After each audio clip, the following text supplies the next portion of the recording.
Shalom Aleichem à tous nos amis. Nous essayons de faire un chizuk Bezat Hashem tous les jours qui est l'itrazek dans ces moments durs, difficiles pour Am Israël. Aït Salah Yaakov Vumena Yivasher. C'est Vadaï que Hashem nous protégera, Bezat Hashem nous sortira de là. Lorsqu'on se pose la question en bataille de savoir c'est quoi cette tragédie, qu'est-ce qui s'est passé, on voit la Midat Adin. La Midat Adin est en dur en bataille. Est-ce que d'un côté, Akash Bourou, c'est notre papa à bataille, Zabah Shelanu. Et d'un autre côté, on voit qu'il se comporte avec din et avec dureté. Comment comprendre ça en bataille? Alors on voit que Moshe Rabbeinu, lorsqu'il est arrivé en Égypte et qu'il a été nommé pour délivrer Israël, il a vu Pitom là-bas des choses atroces. Il a vu comment par Shalom, il prenait les enfants, il se baignait dans leur sang, il tuait tous les jours plus de 400 enfants, 400 bébés.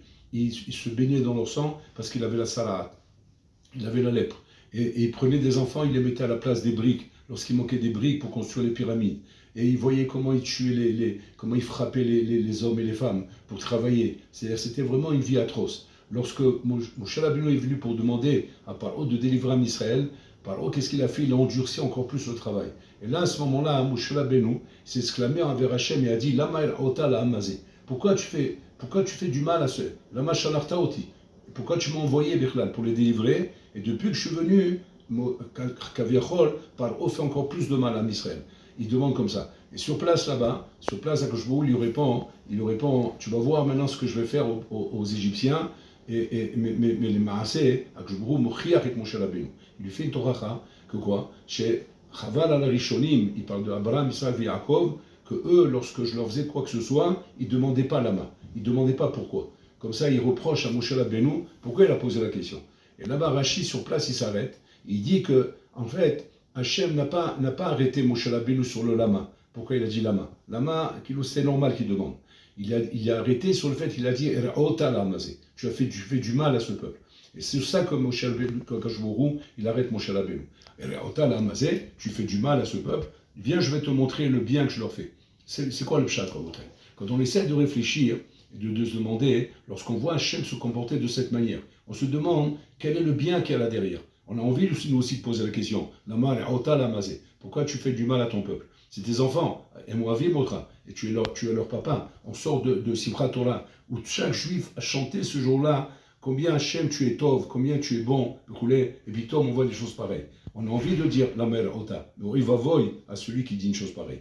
La mère Ota. Akashbourou ne fait pas du mal à Botaï. Seulement le Yesod, c'est le suivant. En Pinkus a expliqué une fois ce Yesod à Botaï en ramenant un machal. Il raconte que quand il était petit, son papa, une fois, le papa de Rapinkus, lui a dit, regarde mon fils, le médecin, il a dit qu'il faut que tu bois du lait. C'est très important de boire du lait. Et Rapinkus ne voulait pas boire, il ne voulait pas boire le lait. Alors il a dit, bon d'accord, mais il ne buvait pas. Et son papa, il insistait. Il a dit, je t'ai dit qu'il faut boire le lait, ce verre de lait que tu vas boire, il relève de ta santé, et grâce à lui, tu vas être en bonne santé. Mais il n'écoutait pas, il ne voulait pas écouter. Jusqu'à un moment donné, le papa s'est énervé, il a dit, regarde, si tu ne bois pas le verre de lait, je prends maintenant une brique, une brique, et je la casse sur la tête. Et là, il a compris qu'il faut boire le verre de lait. Il dit, ça c'est le machal. Le nimshal, c'est la même chose en bataille. Il y a des fois où Boré Olam veut qu'on comprenne l'importance des choses qu'il nous a demandées dans ce monde. Hachem nous a demandé de respecter les mitzvot, il nous a demandé de nous comporter d'une certaine manière. Mais malheureusement, on n'écoute pas toujours. Pas parce que on est méchant, mais parce qu'on ne comprend pas. Alors Boré Olam, Kaviachol, comme un papa, il secoue son enfant. Mais quand il voit que l'enfant ne veut pas écouter, et qu'un papa tient absolument à sauver son enfant, alors le papa, il est prêt à ce moment-là à menacer son enfant. À menacer, et lui mettre une gifle pour le réveiller.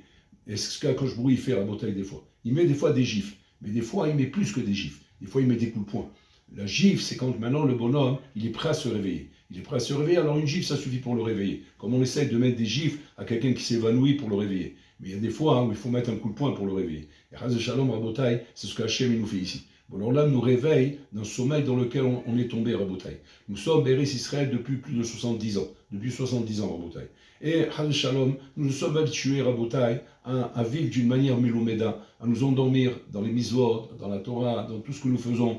Nous sommes partis, Rabotai, vers un faux pshat. Un faux pshat qui nous a amené à croire que ce qui est le plus important de tout dans cette Médina, c'est la Médina, c'est l'État, c'est la Médina, c'est les droits, c'est l'ignanim. Maintenant, oubliez qu'on est dans le palais du roi, Rabotai. La Médina, c'est juste une façade, c'est un maquillage. On est dans le palais du roi. et dans ce palais, c'est le roi qui commande, c'est le roi qui dirige. Bon, alors là, on a vu à un moment donné qu'on s'est perdu. On s'est perdu, on s'est oublié. On a oublié qu'il y avait un roi dans ce palais. Et on a fait un peu ce qu'on voulait. Enfin, on a fait un peu les choses comme nous, on pensait faire à Botaï. Et le roi, il est venu, il nous a secoué à Botaï. Dès que ce secouement qu'Hachem il a fait n'exige qu'une chose, qu'on se réveille. Si on se réveille de ce qu'Hachem nous secoue, bon, là, il nous amènera la Géoula. Et c'est ça le danger. Le danger, c'est de ne pas se réveiller. Parce que quand on voit quelqu'un qui ne se réveille pas, alors de deux choses une. Ou bien il est mort, ou bien il faut taper plus fort. Que Dieu préserve, que Hachem tape plus fort en Bouddhaï. On doit se réveiller. On va montrer à Kadosh Baruch que Baruch Hashem, on s'est réveillé. On voit ça. Aujourd'hui, Israël est en éveil. Il y a un éveil Hatsoum en Bouddhaï. Tant du côté des Chilonim, tant du côté des Tatim, des Khalidim, dans tous les Chougim, tout le monde est réveillé. Tout le monde est réveillé, tout le monde se mobilise, tout le monde est en train de prier, tout le monde est en effervescence. Il y a un rassemblement général, il y a un éveil et général, Rabotaï. Voilà ce que Hachem voulait, qu'il y ait un éveil, qu'on comprenne. Maintenant, cet éveil, Rabotaï, il faut le maintenir. Il faut le maintenir parce que Israël n'est pas un peuple matériel, c'est un peuple spirituel. On fonctionne avec la spiritualité. Même les soldats qui sont sur le front en Bretagne. Il ne faut pas qu'on se trompe de croire que c'est eux notre protection. Notre protection, c'est Akadosh Baruch Hu. Hachem nous protège à travers nos soldats. Hachem protège, on prie pour nos soldats, que Dieu les protège, que Dieu leur donne la force. Mais ce n'est Rabotai qu'un moyen et qu'une ishtadlout que nous faisons pour que Hachem nous protège. Vadaï, la protection, elle vient d'Hachem. Elle ne vient pas ni de Biden, d'Amérique. L'Amérique, lui aussi, c'est une ishtadlout. Vadaï, c'est aussi une façade avec laquelle Hachem, Rabotai, nous montre qu'Aviechol de l'encouragement. Mais n'oublions pas que le roi dans le palais, c'est Akadosh Baruch Hu. On doit s'adresser au roi. On doit se tourner vers lui. Prier très très fort, Be'ezrat Hachem, que Hachem nous protège nos enfants, nos soldats, protège chaque Ben Israël, Rabotai, qu'il n'y ait plus de tsarot comme celle-là, que le Mashiach y vienne vite, que le Beth Amikdash soit reconstruit, B'mehara b'yameinu amen, qu'il y en a son.